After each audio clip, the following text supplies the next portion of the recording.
el día de hoy el Estatuto del Consumidor.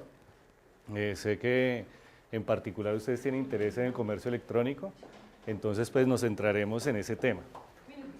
Somos una gran mayoría dentro de la superintendencia los que opinamos que la ley 1480 es de una fácil lectura, ¿sí?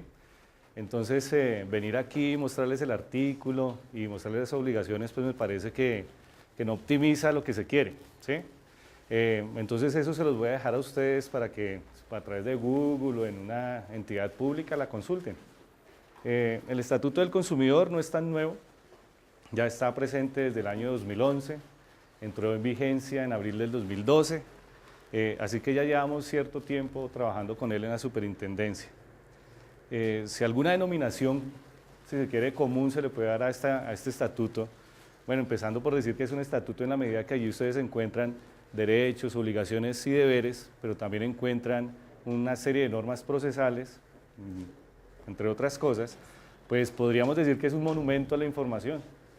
Eso es lo que es el Estatuto del Consumidor, ¿cierto? Allí lo que se protege es la información que se le da al consumidor. Y obviamente también el empresario, porque en muchas charlas me dicen, pero es que pareciera que el estatuto es una piedra, una carga para el empresario, ¿cierto? Y pareciera que el consumidor está lleno de derechos y privilegios, pero no es así. Nosotros consideramos que lo que hace ese estatuto es colocar un estándar en el contrato. Alguien que tiene una información privilegiada que es quien vende, y uno cuando vende, pues uno no dice las cosas malitas que conoce de su producto, ¿cierto? Cuando uno vende, exalta son las bondades porque quiere eso precisamente, vender. Y el consumidor, pues obviamente es crédulo, busca satisfacer necesidades en el mercado y compra, ¿sí? Entonces lo que queremos es decir que esa ley genera es un estándar, que sea transparente la negociación. Y si la negociación es transparente, pues no habrá problemas. Presentación de autoridades. Presentación, sí, comercio electrónico. Sí.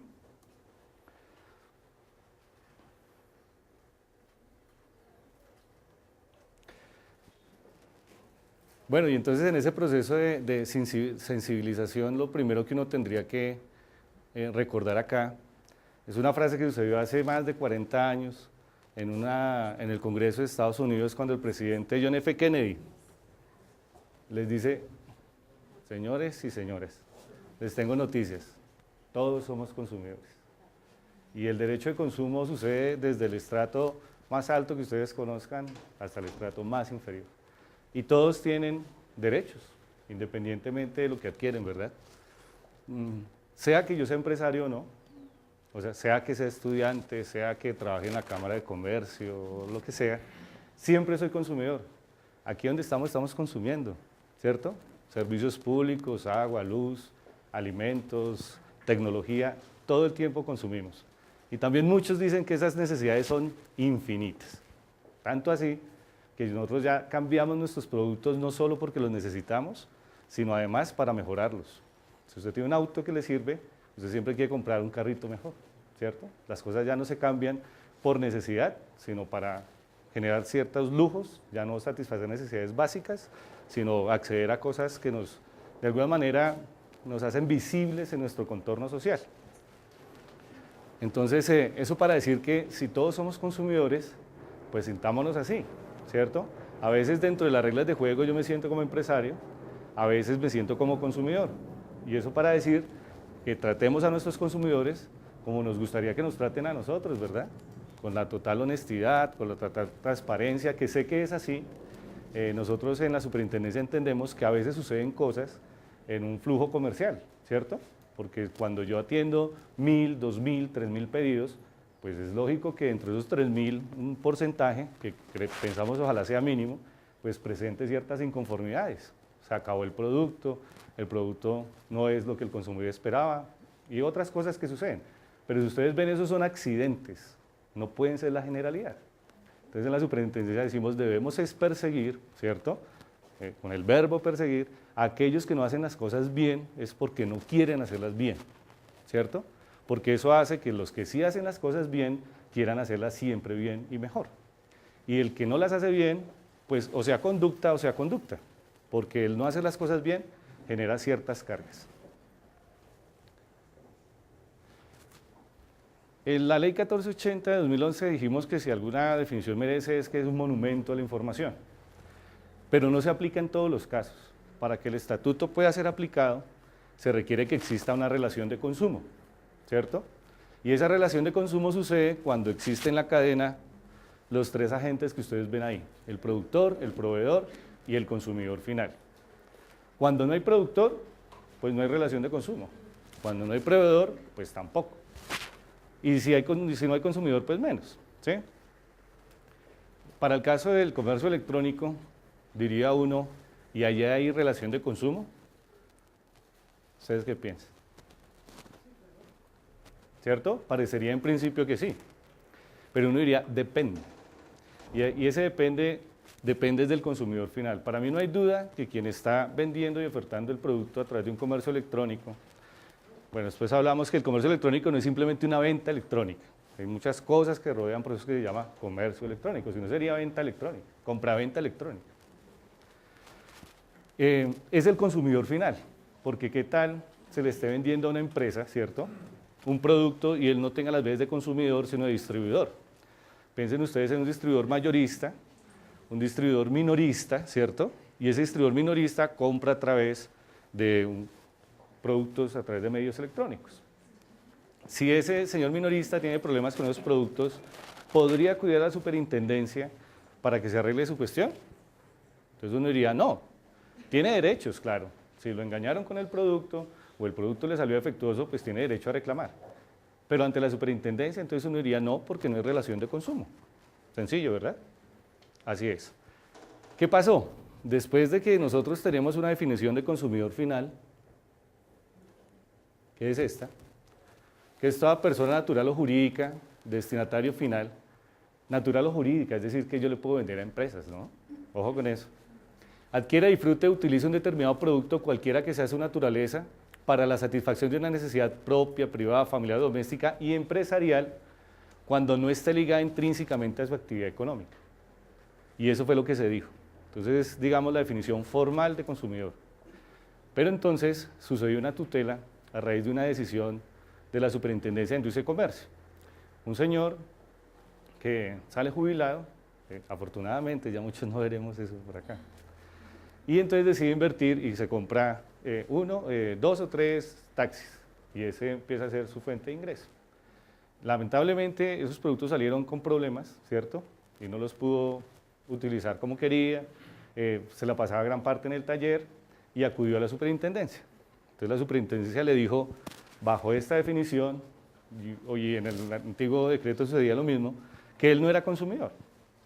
Puede ser que esos bienes y esos carritos tuvieran problemas, pero no, a través de esta 1480 no podía resolverse su asunto. Tendría que ir a la justicia ordinaria. No se está diciendo que no tenga derecho. Si yo siento que fue lesiva la venta que me hicieron, tengo derecho. Ahí el cuento es quién me resuelve y a través de qué normas, ¿sí? Y entonces él le dijo que tenía que ir a la justicia ordinaria. Entonces el señor pues propuso una acción de tutela. Como la superintendencia tiene competencia a nivel nacional, pues el juez para resolver eso fue primero el tribunal, después hubo un recurso y subió a la corte, y en la corte nos dice, mire, hay otra cosa que ustedes no deben valorar cuando se trata de un consumidor, y es la simetría de la información, ¿sí? Y ese concepto hace que las pymes puedan llegar a ser consideradas consumidores, ¿sí? Si usted compra una maquinita de café para la cafetería, pues saliendo un poco de lo que es una pyme, pero compro la maquinita de café y me salía dañada, entonces bajo esta definición yo no podría ir a la superintendencia, porque tenía una cafetería y una maquinita que me salió dañada. Bajo la definición y lo que nos dice la Corte, que es una sentencia de tutela, ojo, porque no es vinculante, la tutela resuelve asuntos particulares, entonces yo podría decir que yo no sé nada de maquinitas que hacen café, y que quien me la vendió, ese sí sabe de maquinitas, y entonces ahí hay una asimetría respecto a lo que él me vendió y el problema que yo tengo acá. Y en virtud de esa asimetría, la superintendencia podría, en ese asunto particular, llegar a resolverle, ¿cierto? Entonces, eso para concluir lo siguiente. Cuando hay una negociación entre dos empresas, ¿cierto? O mejor, dentro de una razón jurídica que maneja con profesionalismo el producto frente a una razón jurídica que no lo hace tanto, podría existir una relación de consumo. Eso no es concluyente, ¿cierto? Es simplemente para darles la información y para saber que ese asunto puede ser tratado por la Superintendencia de Industria y Comercio. La señora que hace las empanaditas, se le daña la máquina de fritura, bajo esta óptica no podría acudir a la Superintendencia, ¿cierto? Pero si uno acude al concepto ya material, podría ir a que le arreglen, ¿sí? Entonces, digamos que en principio, en la mayoría de los casos, yo voy a estar frente a consumidores, sea que sean personas jurídicas o sea que sean personas naturales. En ocasiones existen productos que tienen diferentes usos, por ejemplo los computadores, ¿cierto? Un computador usted lo utiliza, si es un arquitecto, pues con su programa específico para hacer lo que tiene que hacer, sus planos y demás. Un ingeniero pues hará lo propio, pero ahí usted también utiliza datos, fotos, imágenes, sonidos, videos familiares. Entonces cuando se encuentra que el producto está incluido dentro de una actividad profesional, pero asimismo presta un servicio familiar, pues se prefiere entender que es un servicio para un consumidor, ¿sí? Eso para decirle lo siguiente: ante la superintendencia, cuando usted tiene una demanda, una de las posibles defensas es decir, aquí no hay relación de consumo, ¿sí? Yo soy proveedor de servicios o soy el productor de los bienes, pero el señor que tengo enfrente no es consumidor. Entonces primero hay que ver a quién me dirijo yo. Y cuando hablamos de tiendas virtuales y comercio electrónico, y en especial el evento que se avecina, pues entendería uno que tal vez el 99.9 de los casos son consumidores, ¿sí? Y a partir de allí, esas relaciones que sucedan, ese comercio electrónico, se resolverán a través de la norma que está acá, que es la ley 1480, ¿sí? Entonces, lo que tiene que ver con la información. Entonces resulta que ustedes utilizan también servicios de parqueaderos, ¿sí? Y usted cuando le dan la tirita del parqueadero, ahí le dicen a usted, no respondemos por el radio extraíble, no respondemos por lo del carro, si denuncie los bienes, mejor dicho, no responden por nada. Entonces uno te entendería que tiene que bajarse con los tapetes, con las copas, con todo, porque si no le van a responder por nada, ¿para qué deja el carro ahí? Y extrañamente, digamos, el empresario, la persona que administra ese parqueadero, cree que con esa información ya está, nada de salve de responsabilidad. A ese carro le puede pasar lo que sea y tranquilo que como yo informé, pues no respondo. Entonces, pero no es así, porque como ustedes comprenderán, hay un principio básico en derecho que es que el contrato es ley para las partes. ¿Quién dice lo contrario? Pues claro que es así, pero no puede ir en contravía del ordenamiento establecido o el ordenamiento jurídico. Y entonces tenemos características de esas normas. Entonces dice, estipulaciones en contrario se tendrán por no escritas. Entonces yo puedo tener allí una oferta, ¿cierto? Y en el comercio electrónico pues sucede frecuentemente que los productos están rebajados, ¿sí? Si uno se traslada a la tienda, digamos, física, el producto está un poco más costoso que en la tienda virtual. Entonces yo decido comprar allí y puede ser que exista promoción o no, pero pensemos que hay una promoción. Y yo le pongo una advertencia ahí, contraste, rojo-amarillo, mercancía en promoción no tiene garantía. Entonces, ¿ustedes creerían que es así? ¿Ah? En principio sí, por la información. Yo le dije que no tenía garantía, ¿sí o no? Pero entonces, resulta que uno mira la ley 1480 y dice, todo producto nuevo tiene garantía. Y no hay excepciones. Y entonces, ¿ahí qué pasa? ¿Vale esa información? Entonces, con mucha tristeza la superintendencia le dirá, yo sé que usted lo hizo de buena fe, segurísimo que sí, pero aquí no estamos discutiendo la buena fe ni nada de estas cosas, porque la responsabilidad deriva de unas normas que tienen carácter objetivo, ¿sí? Y como todo producto tiene garantía, usted tiene que responder por la garantía. Los productos defectuosos, los productos remanufacturados, todos los productos nuevos tienen garantía, ¿sí? Para que no tengan garantía, usted tendría que informar cuál es el defecto, ¿ven? Y no tendría garantía sobre ese defecto. Si yo me compro este saquito en oferta, ¿cierto? ¿Cómo fue? Y me dicen que esta manga izquierda está más larga que la derecha, ¿cierto? Yo no puedo reclamar garantía sobre esta manga izquierda. Pero si me sale sin los botones, yo le digo un momentico, deme garantía y póngale los botones. ¿Estamos? Entonces, oferten lo que quieran, ¿sí? pero no contradigan lo que dice la 1480, ¿sí? Empezando porque ya da otra sensación. Existen unos jueces, el derecho del consumidor es poliédrico. ¿Qué quiere decir eso? Los que somos abogados, entonces decimos, cosa juzgada, el mismo asunto ya lo falló otro juez, entonces no me pueden conocer los mismos hechos para fallarlos nuevamente. La Corte dijo es poliédrico, entonces yo les puedo hablar de acciones populares falladas por jueces, acciones de garantía y acciones administrativas, y todo sucede al mismo tiempo. Entonces, pensemos un televisor que sale defectuoso y explotó, ¡pah!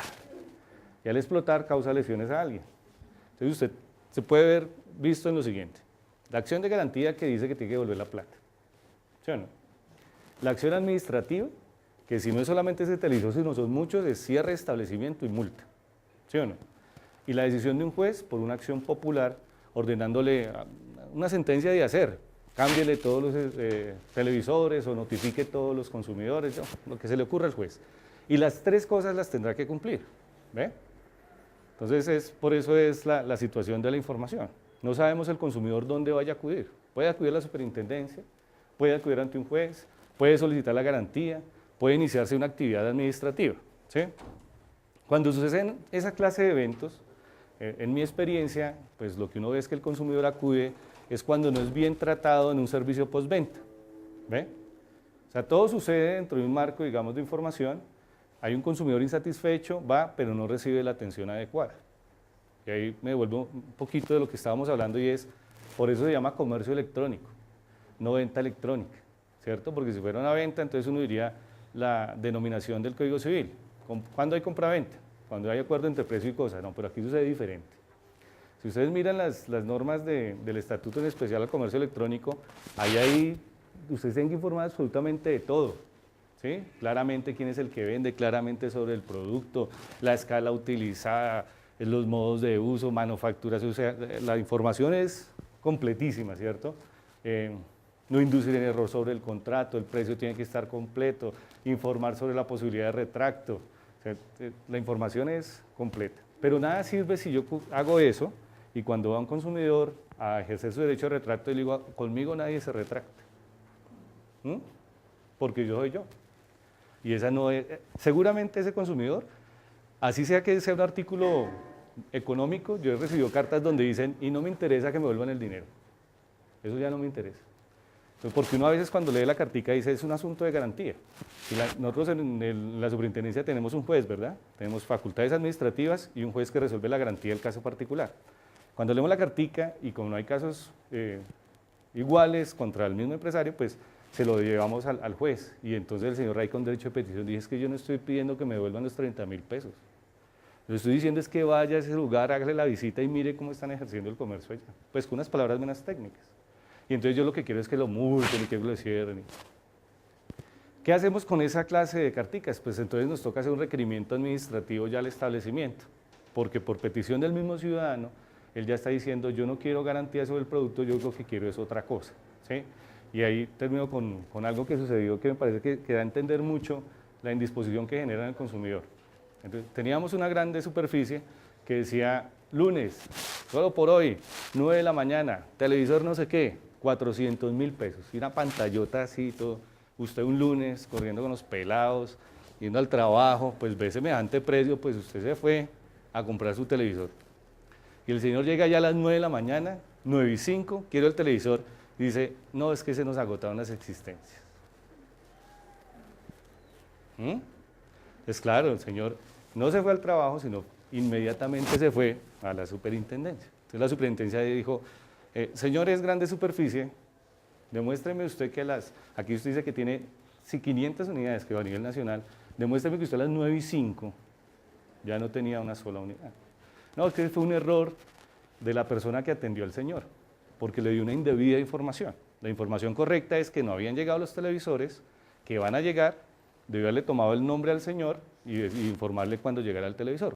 Pero las personas que atienden al consumidor deben estar debidamente capacitadas para decirles lo que deben decirle, porque esa responsabilidad también les va a derivar a ustedes como empresarios. Si un empleado mío, ¿cierto?, un trabajador mío, dice una información que no es, yo soy responsable de esa información. En el caso del retracto, el correo electrónico tiene implícito un costo Sí, Bueno, primero uno le puede aceptar el retracto cuando uno reciba la mercancía en las condiciones en las cuales uno lo vendió, porque me ha pasado a clientes que les devuelven la mercancía por cierto fleco. Pero digamos, supongamos que la persona devuelve la mercancía en buen estado. ¿Qué se hace con el costo del envío o del retorno? sí, bien. Ahí viene otra cosa que vamos a ver, aquí está, en la interpretación de las normas. En la ley 1480 no todos esos casos particulares están resueltos. Aquí hay unos vacíos y por eso desde el Código Civil, imagínense que tiene como entre 1000 años, ahí dice que el juez debe fallar y no podrá alegar oscuridad de las normas ni de la ley. Y hay unos principios que debe utilizar para poder fallar. Entonces, la pregunta que usted me hace no tiene respuesta en el estatuto, pero encuentra unos principios que es, por ejemplo, estos. Las normas de la ley del consumidor se deben interpretar en la forma más favorable al consumidor, ¿sí? Yo entiendo que eso genera ciertos costos empresariales y obviamente que es evidente que así es, pero ante ese silencio, los casos que hemos visto y cuando se suceden estas, digamos, relaciones académicas, pues se resuelven es diciendo, pues le toca asumir a usted el costo porque el retracto es esa facultad que tiene el consumidor de decir, no quiero cumplir un contrato que ya adquirí, ya firmado, ¿cierto?, sin consecuencias para las partes. Eso es lo que debe entender uno sobre el retracto. Al no decir allí quién asume el transporte, pues diría uno, el consumidor debe devolver la cosa, ¿cierto?, hacia al empresario. ¿Quién asume en principio ese costo? Pero entonces, digamos, ahí sí se puede establecer que se le advierte al consumidor que en caso de retracto el costo de la devolución lo asume él, ¿eso sería válido? Pero es que yo creo que eso afectaría contra la decisión de retractarse, ¿sí? Cuando a mí me están generando más costos, pues seguramente si mi decisión es de retracto, si un producto de 30.000 pesos y el envío es a Medellín, pues yo ya no me retracto, ¿sí? Digamos que todos tenemos que proveer todo para que el consumidor actúe como legítimamente tiene que actuar, ¿sí?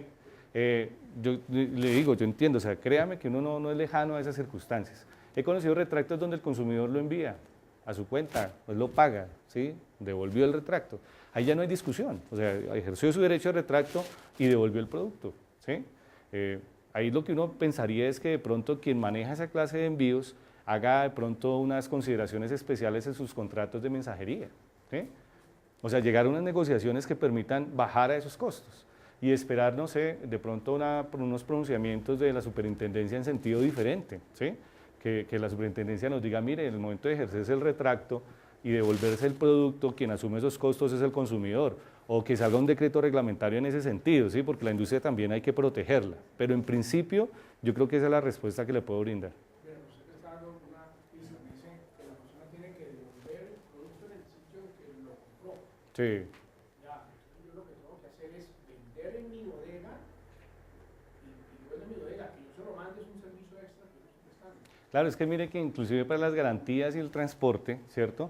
Se dice que el transporte lo asume en materia de garantía quien lo vende, ¿cierto? Siempre y cuando lo haya prestado al inicio, ¿sí? Si usted compra una lavadora y entonces usted me dice, yo se lo pongo en la puerta de su casa y después hay que reparar la lavadora, pues como me la puso en la puerta de la casa, tendrá que recogerla en la puerta de la casa, ¿sí o no? Pero si yo le compro la lavadora y usted me la pone aquí en el establecimiento de comercio y yo me la llevo, pues así sucederá cuando le reclame la garantía. Ese es el decreto reglamentario de garantías. En cuanto al retracto no se ha dicho nada, pero es como que funciona con la misma lógica, ¿cierto? Ahora, lo que pasa es que si yo tengo una bodega ubicada en la ciudad de Medellín y le distribuyo a nivel nacional, ¿cierto? Pues el producto, ¿a dónde me va a llegar? A la puerta de mi casa, ¿sí? En mi experiencia, en la práctica, ¿qué sucede? Cuando usted retorna el producto y tiene que ser en las condiciones en que lo recibió, por lo general, el consumidor está asumiendo esos gastos, ¿sí? Pero si usted ya me pregunta es quién tiene la obligación legal, yo diría... Una pregunta, ¿cuál es la posición de la superintendencia respecto a la práctica de cuando yo como cliente solicito o estoy devolviendo un producto y el vendedor lo acepta como devolución, pero no me devuelve el dinero, sino me da un bono para que yo lo redima en cualquier otro producto que el mismo vendedor? Sucede, claro. Entonces, claro, que obviamente la garantía no procede con devolución de bonos. Si yo pagué en dinero, a mí ¿qué tienen que devolver? Dinero, ¿sí? Inclusive grandes superficies, casos de garantía, y eso sí ya está resuelto, encuentra antecedentes, en donde devolví un producto por defectuoso o por lo que haya sucedido, lo devolví y me dan es un bono por el mismo valor. Y entonces escoja de la tienda lo que quiera, pero de ese bono. Entonces cuando el señor va por garantía y dice, es que yo no quiero bonos, es que yo no pagué con bonos, yo pagué fue con dinero en efectivo, que me devuelvan mi dinero y me voy, ¿sí? Entonces seguramente la garantía prospera y se le dice, aquí bonos no hay, devuélvale el dinero que es lo que el señor le está solicitando. La garantía es reparación, cambio de la cosa, devolución del dinero. No déjeme comprarle más en la tienda. Es que en el fondo, ¿sabe qué le están diciendo a usted ahí? Le están cambiando un producto por otro. En el fondo es eso, en la práctica, ¿sí o no? Y eso no es garantía. Pero hay un principio también. Son válidos los arreglos sobre derechos patrimoniales perfeccionados después de surgir la controversia. ¿Qué quiere decir eso? Yo compré una moto, salió defectuosa, voy por la garantía y el señor me dice, no tengo motos iguales, pero tengo esta bicicleta. Si quiere, hacemos el cambio. Entonces yo le diría, obvio no. Entonces el señor dice, bueno, está bien, la bicicleta no, llévese este carrito. Entonces yo le digo, obvio sí. Entonces cambiamos la moto por el carrito, ¿se puede? Se puede. ¿Por qué se puede? Porque es que esa moto ya es mía, entró en mi patrimonio, ahí dice sobre derechos patrimoniales perfeccionados. Y yo podría asumir que usted me da la garantía con una cosa diferente, ¿sí o no? Ahí, por ejemplo, para el caso del bono, si quien recibe el bono se siente satisfecho con eso y va y hace efectivo el bono, pues ahí está aceptando solucionar su controversia de esa manera. Lo que no podría hacer es utilizar el bono y después ir por garantía, ¿sí? O solicitar otra cosa. Eso para decir que cuando ustedes interpreten las normas de la 1480, ustedes deben aplicarlo de la manera más favorable al consumidor. Y hay un principio básico de interpretación normativa que dice que usted prefiere la interpretación donde se aplican las normas, no la restrictiva. Y qué pena el tecnicismo, pero es que es así, ¿sí? Yo no puedo leer esto y diciendo, pero esto es para los artículos de color rojo, los míos son rosaditos, no, no aplica. No, si los suyos llegan a ser rosaditos y esto está para tonalidades rojas, pues se aplica, ¿sí? Que es que mi comercio no es electrónico porque es que a mí no me consignan, sino que le consignan la casa de mi vecino y no sé qué, entonces, pues es comercio electrónico, eso no le pongan más, eso no necesita tantas interpretaciones, ¿sí?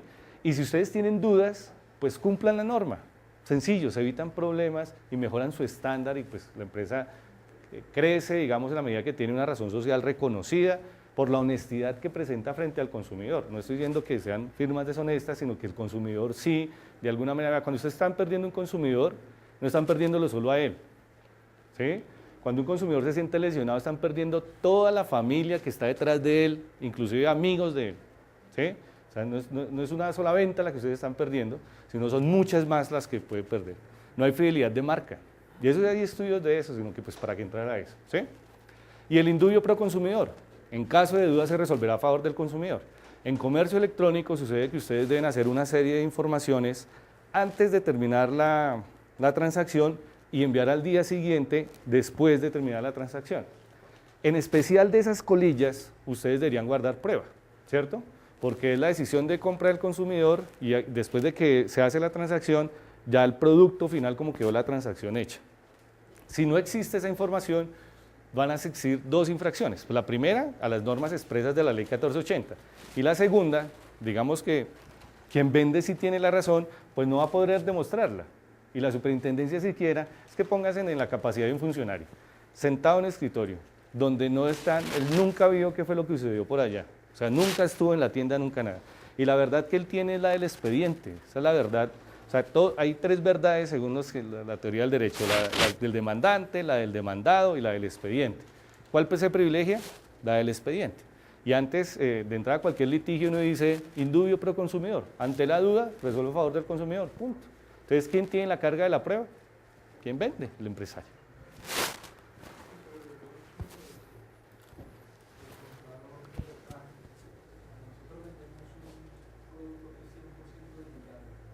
¿100% qué, verdad? Digital.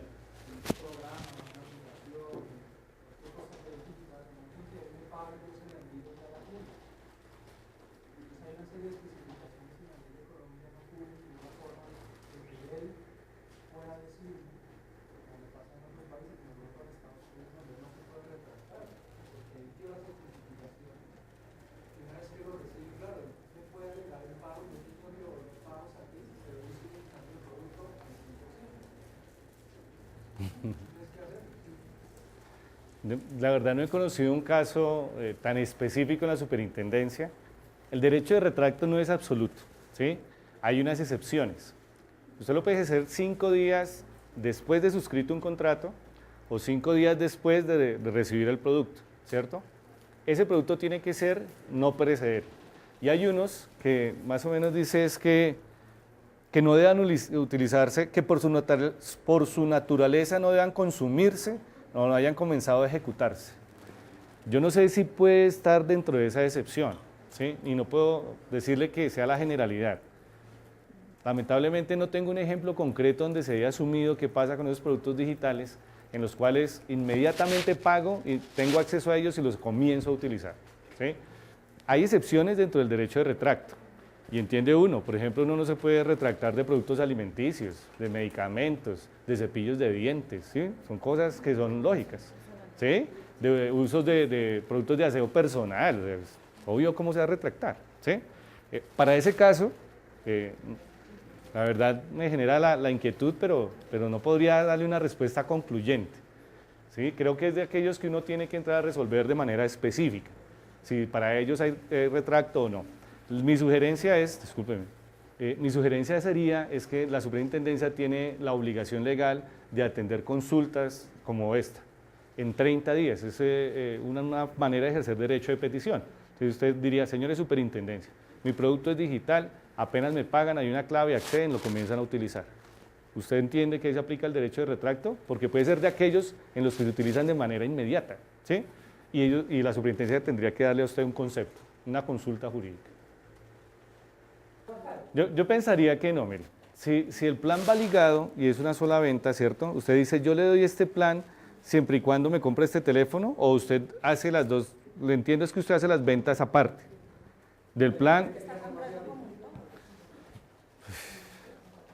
Es que mire, usted que conoce esas normas, hay unas reglamentaciones especiales, ¿sí? Específicamente para los prestadores de servicios de telefonía celular. Estas normas son supletivas. Si allí no dice nada especial para esa clase de situaciones, porque si hay algo especial aplica la norma especial, se aplicaría pues supletivamente lo que dice acá. Aquí lo que dice es que hay derecho de retracto en las modalidades de ventas no tradicionales o a distancia. Entonces, primer chulito, es a distancia. Lo siguiente, se podría retractar sobre la clase de productos, entonces uno diría no son de consumo, no son que ya por su naturaleza tiendan a destruirse, no sé qué, no son de uso personal. Siguiente chulito, o sea, es un producto que permite retractarme. ¿Se puede retractar de los dos? Yo diría, se puede retractar de los dos. La pregunta es, ¿se puede retractar de uno nomás? Entonces la pregunta es, si yo me retracto del plan, entonces usted me responde, ah, no, ¿se retracta de todo o no se retracta? No, yo diría que uno podría retractarse, si mi compra fue individual, yo podría retractarme de este o de este. Yo diría que sí. Yo conservo el teléfono, pero el plan no me gustó. ¿Por qué no? Ah, no, claro, si eso era lo siguiente, si es una ventaja la que me da sobre el plan, la adquisición del producto ya sería un paquete, ¿cierto? Es diferente. ¿Ya? Bueno. Esto era para decirles lo de la 1480, que es un estándar mínimo de satisfacción. Ojalá que ustedes puedan mejorar ese estándar con la información que le dan los consumidores.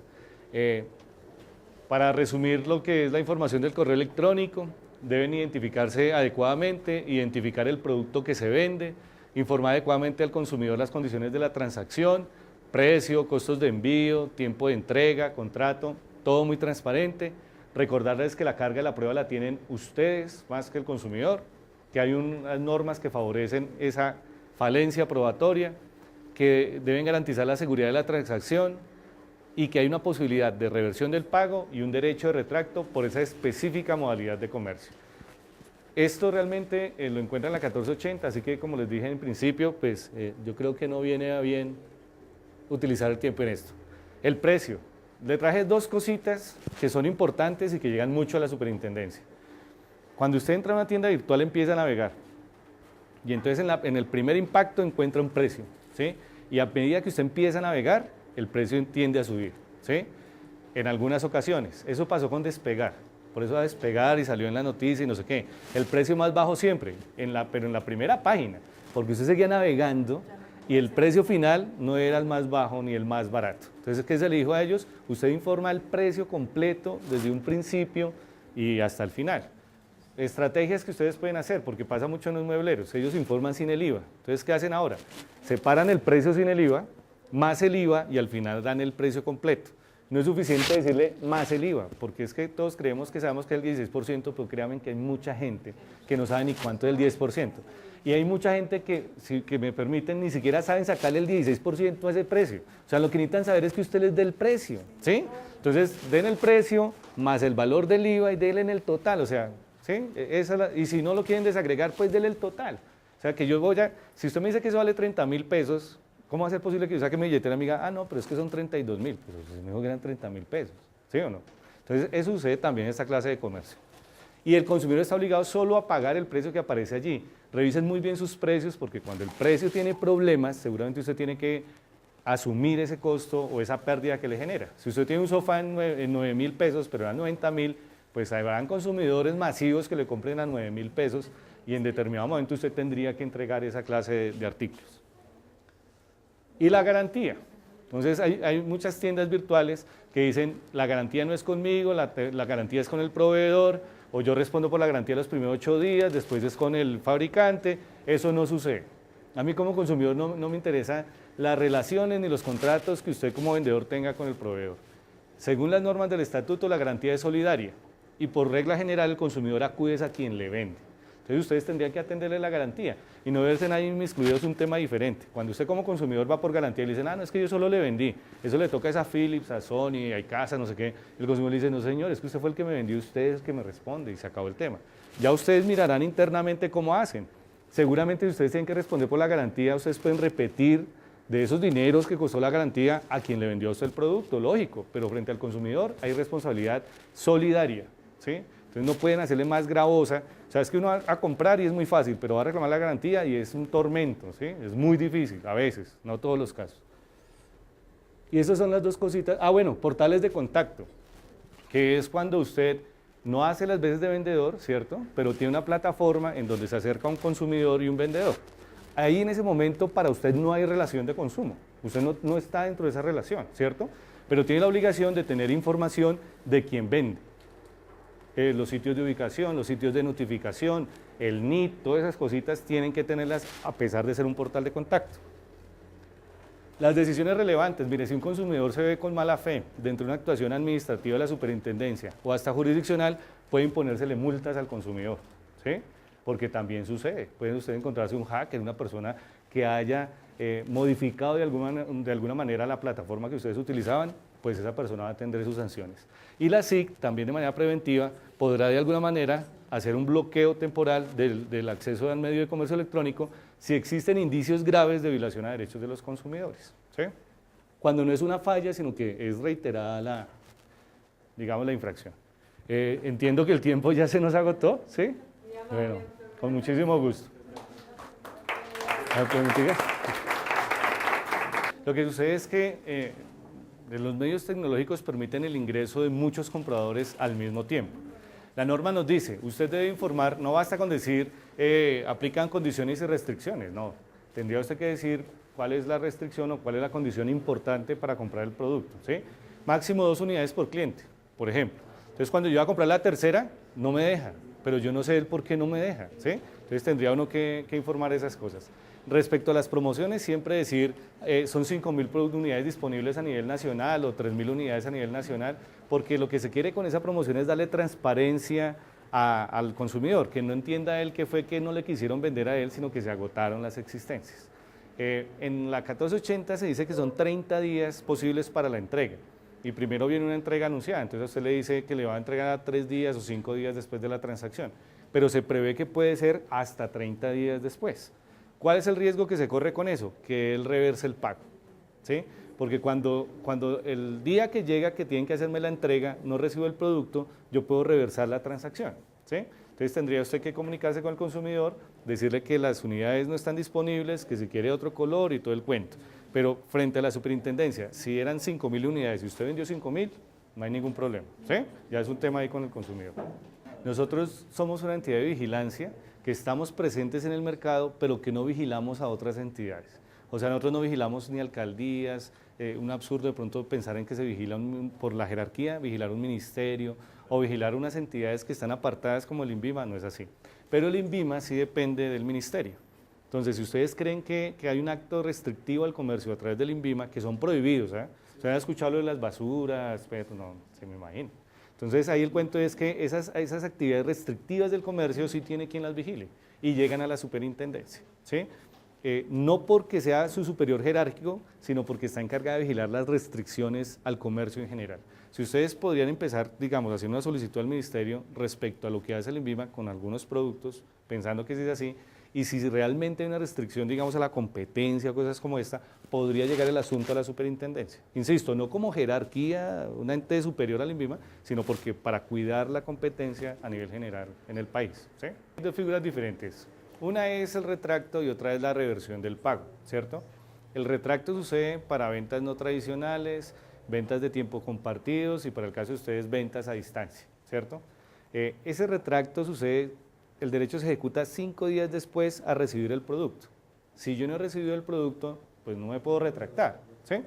En cambio, la reversión del pago sucede es cuando el producto me llega defectuoso, no me llega, sí, después de que yo sé que me llega el 20, no me llega el 20, ¿cierto? Si no me llega el 20, yo tengo 5 días después para reversar el pago, bajo esa condición, ¿ve? Es diferente. Entonces, todo dependerá de la fecha en que llegue el producto o si no llega el producto cuando yo dije que iba a llegar, ¿sí? Suena como otra lengua, ¿no? Si no me llega, entonces reversión del pago, ¿cierto? Si me llega y no me gusta o cualquier otra cosa, retracto, ¿sí? Siempre ustedes, claro, tienen que informar la fecha y decir, mire, este producto viene de Chile, bueno, lo que quieran decirle al consumidor porque ustedes les envían después una comunicación personal, ¿cierto? Ahí ustedes podrían decirle la fecha de entrega o desde el mismo inicio decir plazo mínimo o máximo de entrega 30 días a partir de cancelada la compra o pegada la compra, ¿sí? Dándose, yo me permitiría sugerir un tiempo suficiente por todas las cosas que nos comentas.